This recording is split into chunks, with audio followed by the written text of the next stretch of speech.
നമസ്കാരം. ജയ്ഹിന്ദ് ടിവിയുടെ എല്ലാ പ്രേക്ഷകർക്കും മെഡിടോക്കിലേക്ക് സ്വാഗതം. ഇന്ന് നമ്മൾ ചർച്ച ചെയ്യാൻ പോകുന്ന വിഷയം മാനസിക രോഗികളിലുള്ള ഒരു സബ്ജക്റ്റിനെ കുറിച്ചാണ്.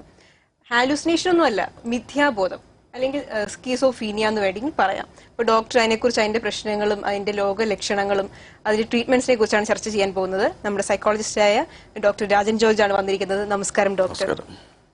സ്കീസോഫ്രീനിയ എന്താണ് ഇതിന്റെ ഒരു ലക്ഷണം?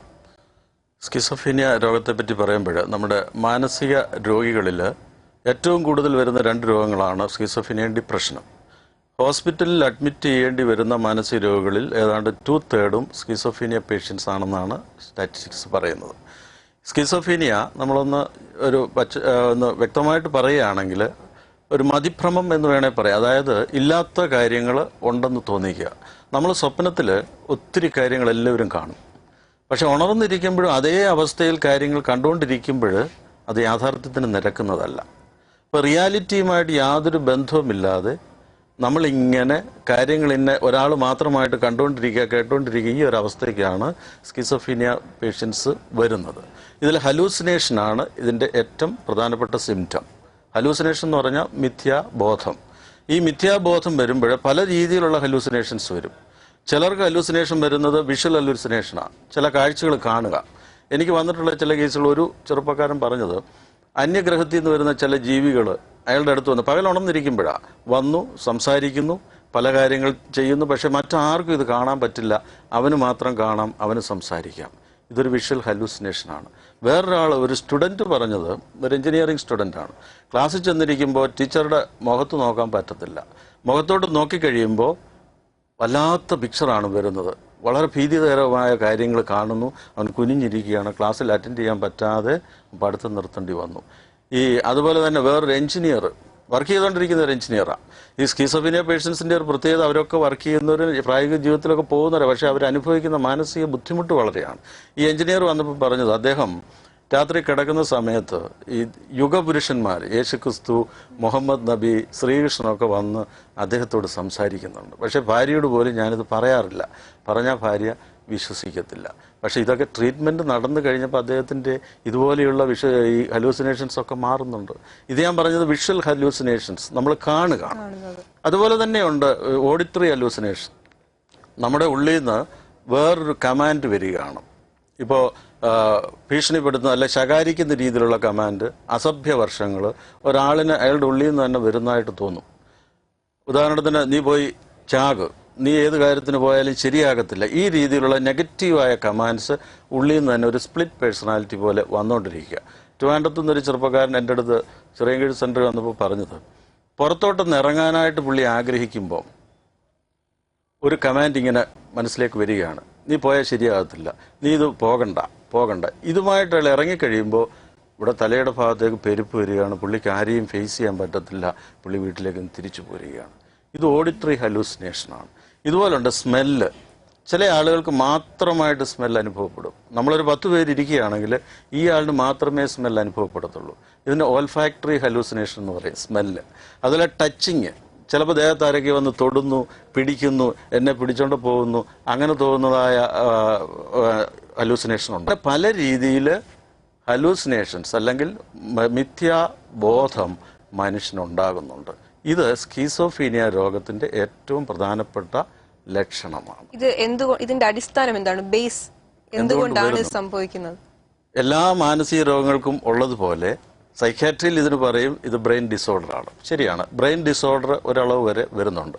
ബ്രെയിൻ ഡിസോർഡർ നമ്മൾ പറയുമ്പോൾ ബ്രെയിനകത്തെ ന്യൂറോ കെമിക്കൽസ്, ഈ ഡോപ്പമിൻ, സെറാട്ടോണിൻ എന്ന് പറയുന്ന ന്യൂറോ കെമിക്കൽസിൻ്റെ അമിതമായ ആക്ടിവിറ്റിയാണ് ഇതുണ്ടാക്കുന്നതെന്നാണ് പറയുന്നത്. പക്ഷേ ഇതിൻ്റെ റീസൺ ശരിക്കും പറയുകയാണെങ്കിൽ നമ്മൾ മനഃശാസ്ത്ര രീതിയിൽ നോക്കുമ്പോൾ എങ്ങനെ ഈ കെമിക്കലിൻ്റെ ബാലൻസ് തെറ്റുന്നു എന്നുള്ളത് ചിന്തിക്കാതെ മരുന്ന് കൊടുത്തുകൊണ്ട് കാര്യമില്ല.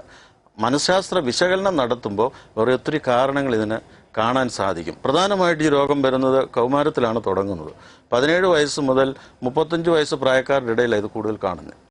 അപ്പോൾ ഇവരുടെ ഈ കൗമാരത്തിൽ ഇവരുടെ മൈൻഡ് സെറ്റിന് വരുന്ന തകരാറുകളാണ് പ്രധാനമായിട്ടും സ്കിസോഫീനിയയ്ക്ക് കാരണമായിട്ടുള്ള ബ്രെയിൻ ഡിസോർഡർ ഉണ്ടാക്കുന്നത്. മറ്റു മാനസിക രോഗങ്ങൾക്ക് ഇതുപോലൊക്കെ തന്നെയാണ്. ഒന്നുകിൽ അവരുടെ വീട്ടിലെ പ്രശ്നങ്ങൾ, കോൺഫ്ലിക്ട്സ് ഇൻ ദ ഫാമിലി, ഇല്ലെങ്കിൽ റിലേഷൻഷിപ്പ് വിത്ത് പേരൻസ്, ഇല്ല പേരൻസ് തമ്മിലുള്ള റിലേഷൻഷിപ്പ്. റിസർച്ചിലൊക്കെ പ്രധാനമായിട്ട് ഇപ്പോൾ കണ്ടിരിക്കുന്ന ഒരു സൈക്കോ അനാലിസിസിലൊക്കെ കാണുന്നത് മദർ, ഡോമിനേറ്റിംഗ് മദർ, അല്ലെങ്കിൽ എല്ലാ കാര്യത്തിലും ഒരു കൗമാരക്കാരൻ്റെ അല്ലെങ്കിൽ കൗമാരക്കാരിയുടെ ജീവിതത്തിലേക്ക് ഏറ്റവും കൂടുതൽ ഇടപെട്ട് അവർക്കൊരു ഐഡന്റിറ്റി കൊടുക്കാതെ അഡൽട്ടായാലും അവരെ നിയന്ത്രിക്കുന്ന ഒരു മദർ ഉണ്ടെങ്കിൽ സ്കിസോഫ്രീനിയ വരാനുള്ള സാധ്യത കൂടുതലാണ്. പിന്നെ ജനറ്റിക് ഫാക്ടേഴ്സ്, ഇപ്പോൾ ഫാദറിനല്ലേ മദറിന് അല്ലെ അവരുടെ ഫാമിലിയിൽ സ്കിസോഫ്രീനിയ ഉണ്ടെങ്കിൽ അതിനുള്ള ചാൻസ് കൂടുതലാണെന്ന് പറയുന്നു. എന്ന് കരുതി സ്കിസോഫ്രീനിയ ഉള്ളവരുടെ എല്ലാ മക്കൾക്ക് സ്കിസോഫ്രീനിയ വരണമെന്ന് നിർബന്ധവുമില്ല. ഒരു ഫാമിലി ഹിസ്റ്ററി ഇല്ലാതെ സ്കിസോഫ്രീനിയ വരുന്നവരുമുണ്ട്. ഒരു ചാൻസ് ആണ് അത് പറയുന്നത്.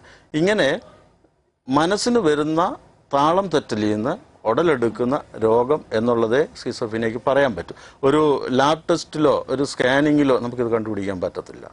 നമുക്കിത് ആ വ്യക്തിയുമായിട്ടിരുന്ന ക്ലിനിക്കൽ ടെസ്റ്റിൽ ഡയഗ്നോസിസ് നടത്തി പേഷ്യൻ്റ് ആൻഡ് ഡോക്ടർ ചർച്ചകളിലൂടെ സിംറ്റംസ് കേട്ട് നമ്മൾ മനസ്സിലാക്കാനേ പറ്റത്തുള്ളൂ. അപ്പോൾ ഇങ്ങനെയുള്ള വ്യക്തികളാണ് കൂടുതലായിട്ടും സ്പിരിച്വൽ വർഷിപ്പ് അല്ലെങ്കിൽ സ്പിരിറ്റിനോട് സംസാരിക്കുന്നതായിട്ടും ഒക്കെ നമ്മൾ ഒരുപാട് മാഗസീനിലൂടെ ഒക്കെ വായിക്കാറുണ്ട്. അപ്പൊ ഈ ഹാലൂസിനേഷൻ ഉള്ള വ്യക്തികളാണോ അങ്ങനെ ചെയ്യുന്നത്? ഹാലൂസിനേഷന്റെ ഒരു ഭാഗമാണ് സ്പിരിച്വൽ തിങ്കിങ്, ഇതിനകത്ത് ഇടകലർന്ന് വരുന്നുണ്ട്. അത് ഞാൻ പറയാൻ വരുമായിരുന്നു. ഡിലൂഷൻ എന്ന് പറയുന്ന ഒരു അവസ്ഥയുണ്ട്. ഹലൂസിനേഷന്റെ കുറെ കൂടെ ഒരു അപ്ഗ്രേഡഡ് പൊസിഷൻ എന്നാണ് പറയാൻ. ഡിലൂഷൻ മിഥ്യാബോധമാണ്, മിഥ്യാവിചാരം.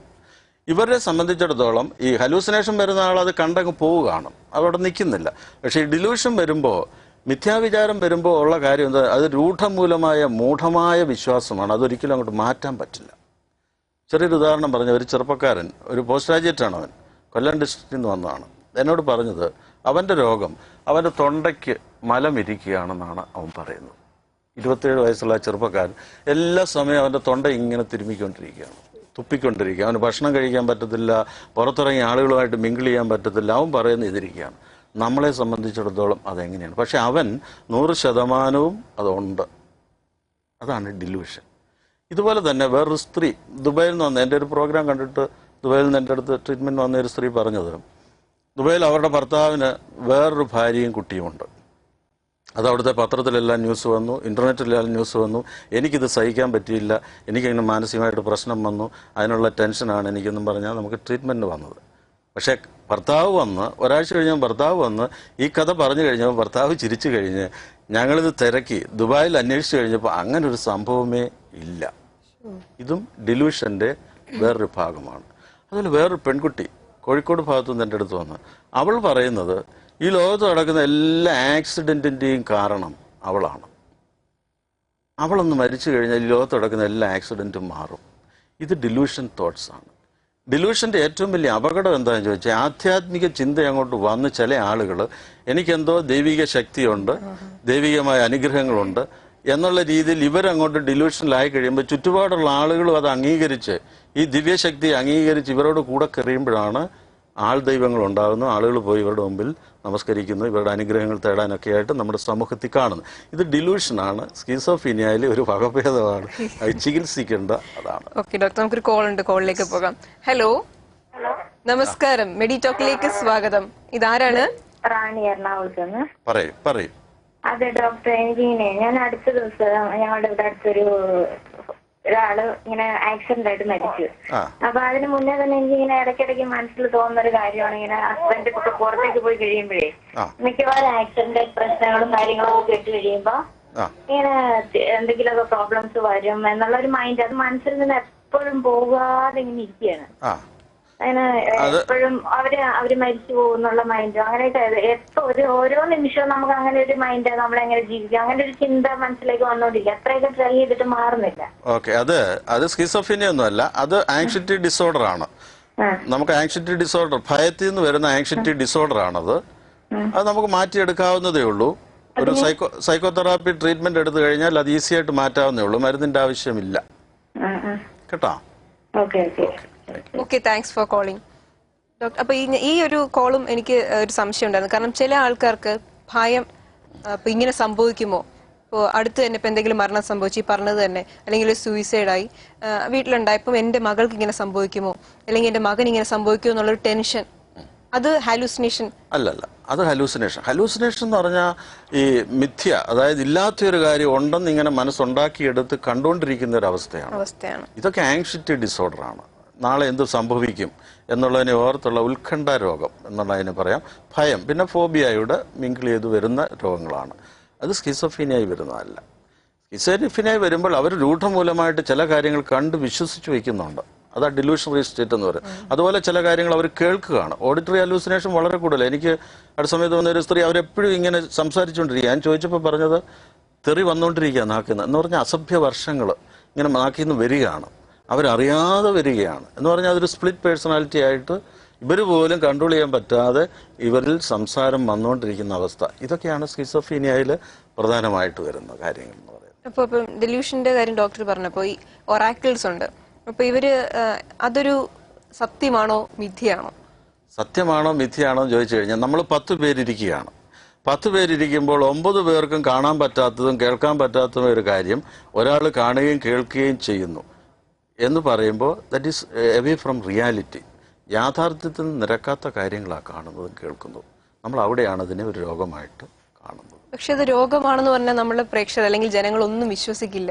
ഇതൊരു വെളിച്ചപ്പാട് ഉറഞ്ഞു തുള്ളുന്നു, അല്ലെങ്കിൽ ദേവി അല്ലെങ്കിൽ അങ്ങനെയുള്ള കാര്യങ്ങൾ ശരീരത്തിൽ പ്രവേശിക്കുന്നു, പിന്നെ മറ്റുള്ള ജനങ്ങൾക്ക് അനുഗ്രഹം കൊടുക്കുക, അങ്ങനെ ഒരുപാട് പല മതങ്ങളിലും ഉണ്ട്. അപ്പം ഒരു മതം മാത്രമല്ല, എല്ലാ മതങ്ങളിലും ഇങ്ങനെയുള്ള സംഭവങ്ങളുണ്ട്. അപ്പൊ അതങ്ങനെ പറഞ്ഞു കഴിഞ്ഞാൽ എത്ര പേര് അത് വിശ്വസിക്കും? അത് മനഃശാസ്ത്രത്തിൽ അതിന് വിശദീകരണമുണ്ട്. ഇതെങ്ങനെയാണ് ഈ ഉറഞ്ഞു തുള്ളുന്നതെന്നും എങ്ങനെയാണ് ഈ അനുഗ്രഹം കൊടുക്കുന്നതെന്നും അത് നമുക്ക് കൃത്രിമമായിട്ട് ഉണ്ടാക്കി എടുക്കാവുന്നതുമുണ്ട്.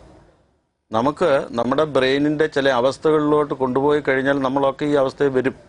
ഈ അവസ്ഥയിൽ വരുന്ന ഒരാൾ ചിലർക്ക് അത് പെട്ടെന്നാകും. ആ അവസ്ഥയിലോട്ട് വന്നു കഴിഞ്ഞാൽ ഈ ഉറഞ്ഞുതുള്ളലൊക്കെ പെട്ടെന്ന് നടക്കും. അതാണ് നമ്മളിന്ന് കണ്ടുകൊണ്ടിരിക്കുന്നത്. ഇത് കണ്ടിട്ട് ദൈവിക ശക്തിയാണെന്ന് തെറ്റിദ്ധരിക്കരുത്. അത് ദൈവിക ശക്തി അല്ല. ഇതൊരു മനോരോഗത്തിന്റെ വേറൊരു അവസ്ഥയാണ്, സ്കിസോഫീനിയയുടെ അവസ്ഥയാണെന്നുള്ളത് ആളുകൾ മനസ്സിലാക്കണം. അതിന് ട്രീറ്റ്മെന്റ് ആവശ്യമുണ്ട്.